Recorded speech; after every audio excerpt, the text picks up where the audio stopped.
Dawn Montefusco, and this is Write Because It Matters. And today we have the awesome Susan Friedman. She's an international best-selling author, worldwide speaker and trainer, and is also a premier marketing coach and the founder of Aviva Publishing. Hi, Susan. Hi, Dawn. Thanks for having me here. I'm going to hire you as my agent. You've got the job. Well, you really are amazing, and us writers and many people out there need you. Thank you. So let's just jump right in. Tell us about your business and what inspired you to do what you do and how Aviva Publishing came about. Okay, so Aviva Publishing is one of three businesses that I have, but it's a major part because I was focused in a niche marketing, which is a niche market. Let's get this right. I was focused in a niche market, in the trade show market. And there was no publishers out there who were really interested in the topic. So I went about and decided that I would publish my own books. And I created Aviva Publishing over 25 years ago. And it was really just to publish my own work. And somewhere along the line, I started meeting up with writing coaches who needed a publishing company for their authors. And so lo and behold, Aviva Publishing grew. And now, over this 25 years, we've published over 400 books, which, for traditional publishers, that's not that much. But, for a vanity press, it's pretty good. So I feel good about it. Tell us more about the word. I love the word vanity press. I know. I'm pleased you like it because some people don't, but I do. It's a term that is given to a publishing house that allows authors to have their work published and they own everything. So that you're published under the Aviva banner, but you as Dawn, you own everything, the book. I have no rights over the book. And that, obviously authors really like. I don't take any money as a result of any sales that you make. I may be losing out big time, of course, if you're an international best-selling author. But the fact is that you pay to be part of the group. I guide you. I don't do the work for you. I guide you. I give you everything that makes you look as if you've been published by a traditional publisher. And it's worked. That's amazing. Yes. I love when you say look like. So, tell us the difference between someone like me who might accidentally try to do a hack job of it, which I haven't even tried because I don't want to. I want you to do something for me. As a writer, you seem like a gift. But tell me the difference of, writers that come to you and are like, Susan, this is what I tried to do. And do you just go, oh? Well, I give people the opportunity that if they want to go out and do it themselves, that they can. I'm not doing anything that anybody else couldn't do. Mm-hmm. And I'm very upfront about that. The fact is that, we're established. We've got a turnkey program. We've got a very professional look and feel, which is very important when you want to put the book out there, because it's all about the packaging. People may never read the book, and I hate to say that you put all this work into a book, and, if you're anything like me, you've got bookshelves full of books that you haven't read. With the best will in the world, I want to read them, but I haven't read them yet. And that's going to happen to your book. Some people will read it, some won't. But the main thing is you've got to catch people's attention, especially if you go into print, that it really looks and feels like a book that Wiley, HarperCollins, Simon & Schuster, that any of the top traditional publishers could have put out there. I love that you're saying that, because that's been one of my, when I work with people or myself, forget about people, me, I want to feel it someday, I just want to flip it. And what I love that you're saying as well is some of my biggest heroes in, women coaches, different entrepreneur marketing, they have these books, and sometimes I just think it's funny because I'm just stoked that they have a book that looks like I should read it. And I feel that, they've said it has changed their life. just to have a book published in a professional way, even if it's self-publishing. I hate to say even if at this point, because it's very profitable. You were saying earlier that there's this misconception to some people, not everyone, that somehow there's not a lot of profit in self-publishing, but in actuality, it could be the opposite, correct? Absolutely, because, once you have to, as the author, pay for, getting it printed, getting it edited, typeset, etc., having a book cover done. But at the end of the day, any profit that's to be made is 100% yours. Whereas if you go with a traditional publisher, and I've got 3 books published by traditional publishers, and, you get $1 for every book that's published, that's sold. And, you've got to sell a lot of books to make some money.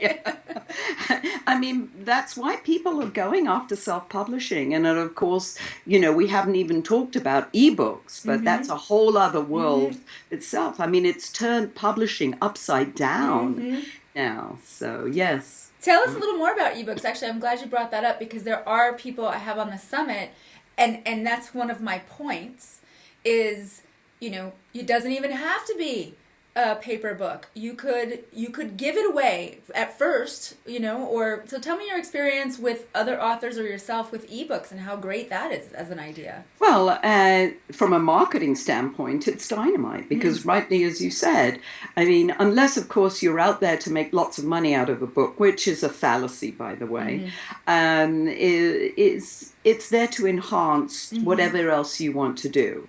And so the ebook, as you said, you can give it away, which is wonderful. I mean, do it through Kindle Direct, and you can play with the promotional amounts that you charge. Be it 1 week you give it away, the next week you charge $2.99, $3.99, $5.99. You can test the pricing on there, and you can do some wonderful things with it. And you're a published author, and you can put that, in your byline in every article you write, published author.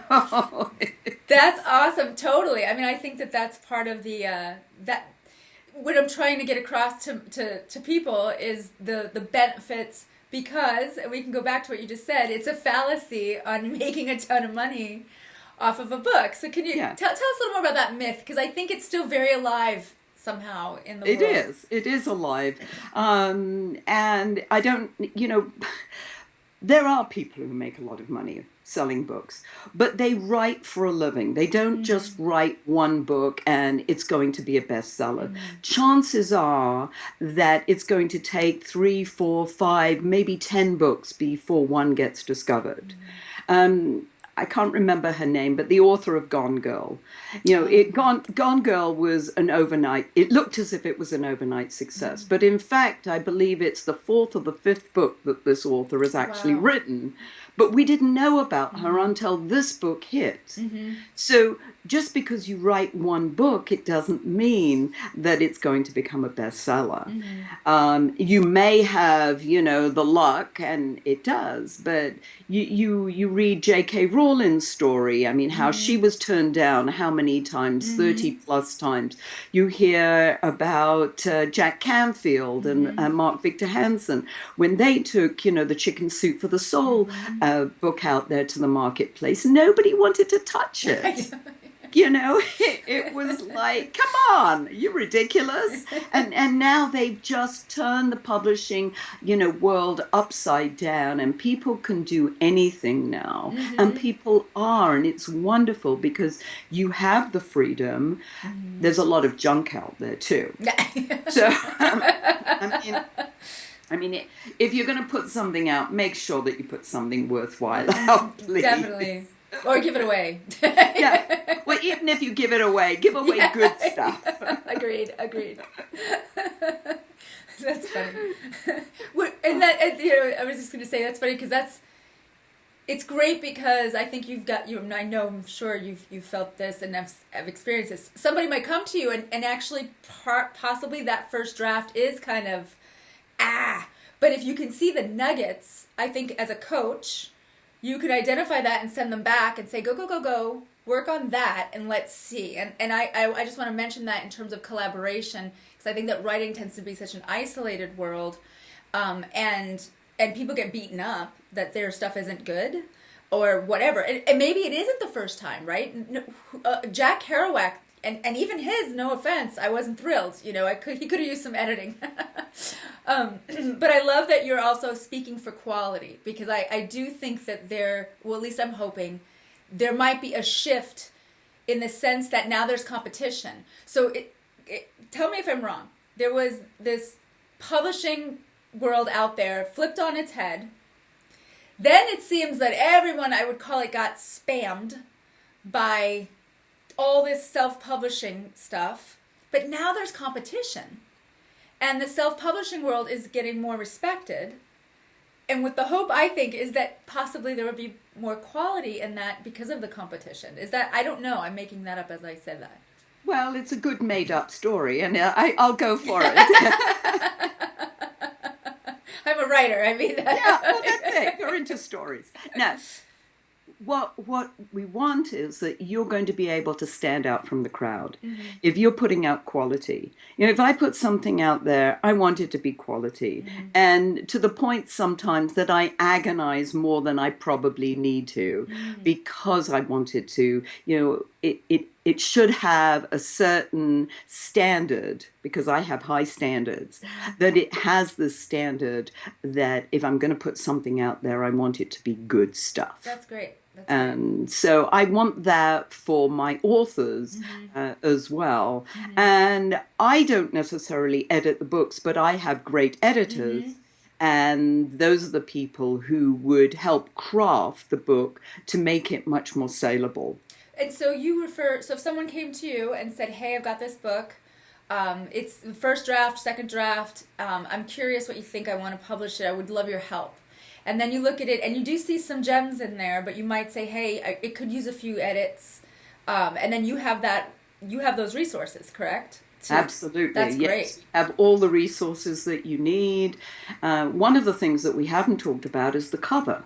I was going to ask. Actually. I mean, that's the packaging, and that's what people see. And one of the things that I say to writers is that you have to be 110% in love with that cover. I love that you're bringing this up. I was not going to bring it up, but I'm glad you are. Oh, no, it's so, so important, because that's what, the public sees, whether it's on Amazon, as an ebook cover, or in the bookstore, wherever it is on your website, it's what people see. They don't even get to open it. But first is that cover. So that cover has got to be sort of, wow. It's got to take your breath away and say, I want to read this book. Yes.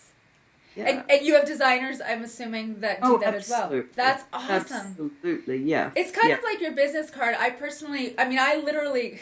did that. I would be mad at me if I was my own client, and I think I pretend not to do this for a little bit. But I threw away so many bad cards that I had printed because I didn't go to a professional. And then once I did, and I loved it, I couldn't stop giving my card away. So I'm assuming there's that same feeling of being proud, if anything, for the cover, because it speaks, that image just must give a feeling.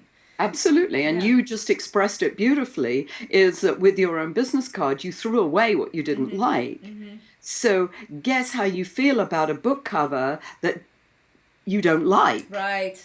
You're embarrassed to sell it. Well, you're the best person to sell your book. And if you can't sell it, nobody can sell it. And that's a point of contention with people I hear when they get published. Friends of mine, they go, oh, the publishing company changed the cover. And I remember thinking, so, it's your book. And they were deflated. And I mean deflated by it. So with you, they get to be elated. Yes, very much so. And I challenge them. I say, are you really 100% in love with this book cover? That's great. Because if you're not, then don't even go to print with it, because you're not going to fall in love with it. It's like the guy. If you don't like him when you're dating him, you're not going to like him anymore when you marry him. So. Totally. That's great.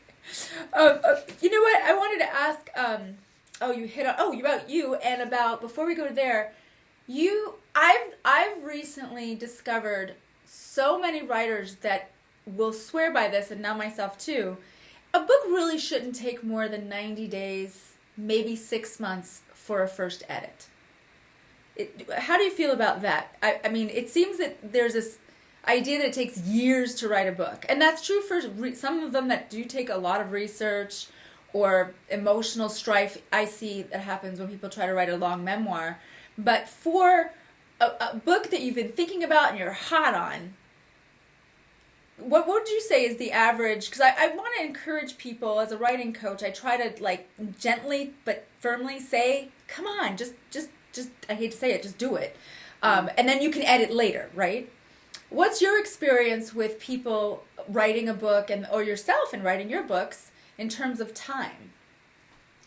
So I always like to use the guide that I had when I've written a For Dummies book. Oh, nice. I wrote Meeting and Event Planning for Dummies, which is a Wiley publication.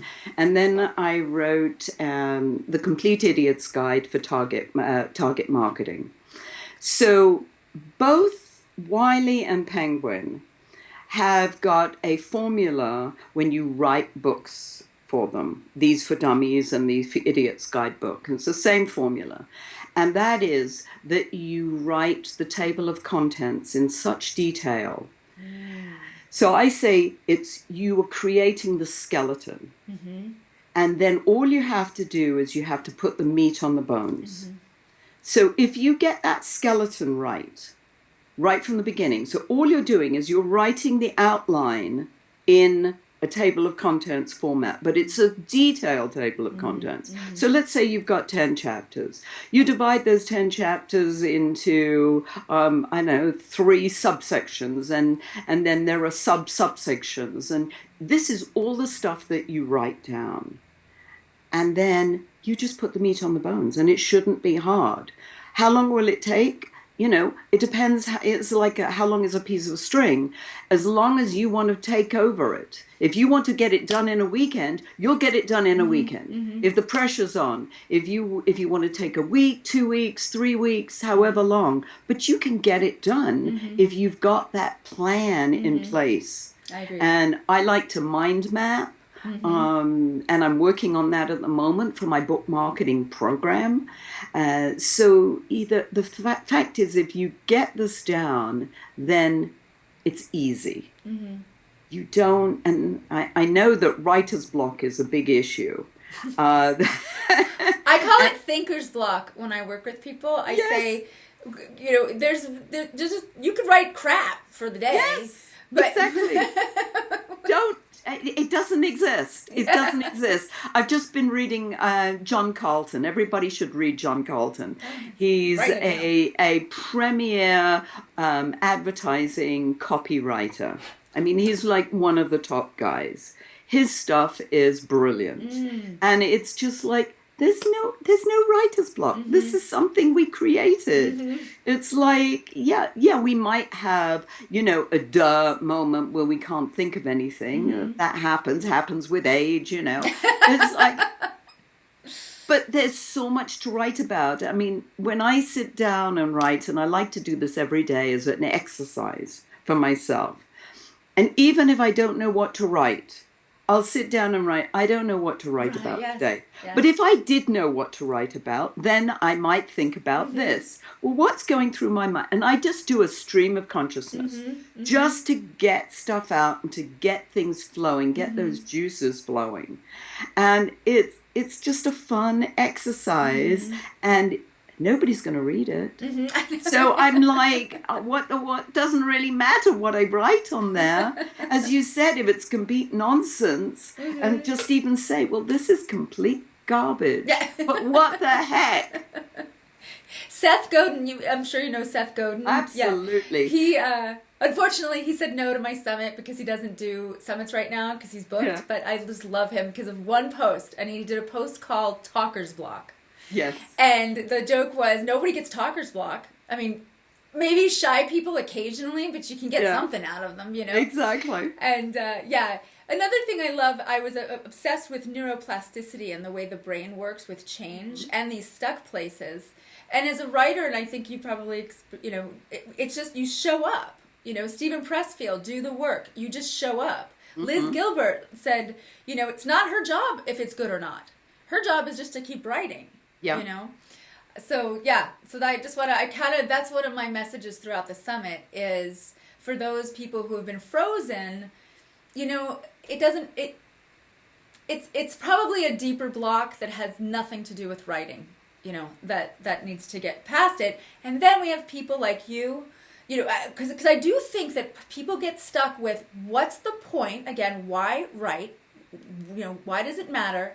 Because they can't see beyond what happens next. Mm-hmm. And you offer, like I said, I did a lot of research. You're amazing. You offer in a way that's digestible and understandable on your site. I want everybody to go to you because it's there. You're like the beacon for the writer who says, oh, okay, cool. Whew, I'll write it down and then I'll talk to Susan, Now, I'll go back to the frozen part because I've been there. I've been there. I've had that time where, I was just frozen and I just couldn't think of what to do anymore and what to write about. Nothing, there wasn't anything. It was as if the flame died inside me. And it took a while to rekindle that flame. But if you're passionate about something, the flame kindles very quickly.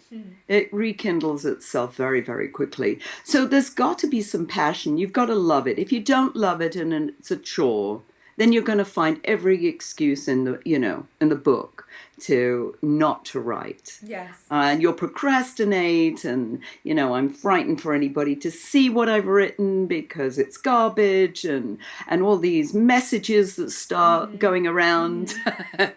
In the brain. So we tell ourselves all these wonderful stories and they're just stories. They're just stories. In the book that I'm working on, Write Because It Matters, finish your first book. But one of the things that I'm mapping is that we think of it as an endurance sport, right? It's not a team sport. It doesn't seem like it's a team sport. And what I've realized is the way that I got myself out of I was never gonna write again. Because I thought I had this big block and there was no passion. And what I realized is I didn't have a feedback loop. I was sitting alone at home and so I got on Craigslist 15 years ago and said, hey, does anyone want to start a writer's group? And it was like 3 or 4 of us. And just making it more of a team sport, which I think is what we have, such as you, options to reach out to people for the help on the things that we don't know what to do. Then writing doesn't have to be such a solo, lonely journey anymore. So I just want to get that out to people who maybe think that their passion is gone, and it could just be that they're not reaching out to just get a little bit of help. Which is a really interesting point because one of the, I'm putting together this book marketing system now, and one of the components is a support system because even as a writer, you say you need the support, but as a marketer, you also need the support because most authors also don't see themselves as marketers. Right. So they say, well, I'm a writer. I'm not a marketer. I'm not a salesperson, and that's their excuse. And they're like, let me pay somebody else to market my book. Well, nobody can market your book and sell your book the way you can. It's your baby. You gave birth to this baby and now you're going to abandon it and put it in an orphanage or give it to some nanny to look after and raise. No, garbage. You've got to feel that you can do that as well because you have the message inside of me, inside of you, that you want others to hear. So the same goes with the support system, and you need a support system, and that's one of the pieces that I'm including in this book marketing system that I'm putting together because there are tons of systems out there, but nobody offers the support. And I think that's a missing piece, and I'm pleased you brought it up. So thank you. Tell us more. I would So we covered so much in such a beautiful way. I mean, this is such a pleasure. So tell us about the offer and what you can do for those out there, because I really want people to contact you. You obviously, it's so easy to speak to you, and you get it. You actually get it. So tell us more about people can expect, and how do we find you, and all that good stuff. Okay, so I'm still in the process of putting the book marketing system together. So if are in touch with me, then they'll know as soon as it comes out. But so for the people who want a freebie, and I know we didn't talk about very much about niche marketing, but it's a really important aspect of your book marketing We is can finding talk about the right that too. yeah, finding your right niche, or niche, as I like to Niche, say. yeah. Yes. Did you want to touch on that just before we go in to the next Well, step? I mean, one of the pieces is the fact that people should read my book, Riches Yes. and Niches, How to Make It Big in a Small Market. Excellent. So, whatever, business they're in, and it's really aimed at small business owners and service professionals. So that's a good part. But I was going to offer a freebie for people, 10 questions, 10 critical questions that you need to ask to find your niche market. Excellent. Wow. And so if people send me an email at susan@avivapubs.com, Aviva, Aviva, pubs, P for Peter, U, B for Bertie, S for sugar.com. Excellent. I can send them that. I would also like to offer people on this program the opportunity to do a one-on-one consult with me.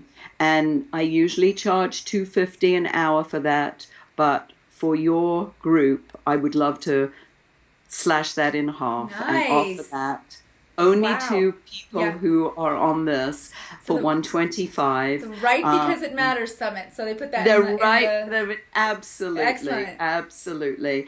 And again, contact me at Susan@avivapubs.com, and we can schedule your hour time. Excellent. I will have, for those listening, all that information will be included on this page Perfect. with the links and all the directions. That's a killer deal. And wow, I'm so grateful for everything. My pleasure. My pleasure. And I love the title, Riches, was it Riches? Riches in Niches. Yeah. How to Make It Big in a Small Market. That was one of the international bestsellers. Excellent. So yes, that's I'm very proud of. And it wasn't published by me. It was published by Career Press. So I went through a traditional publisher, but I had a lot of great support with them, and it's done really well. Yes.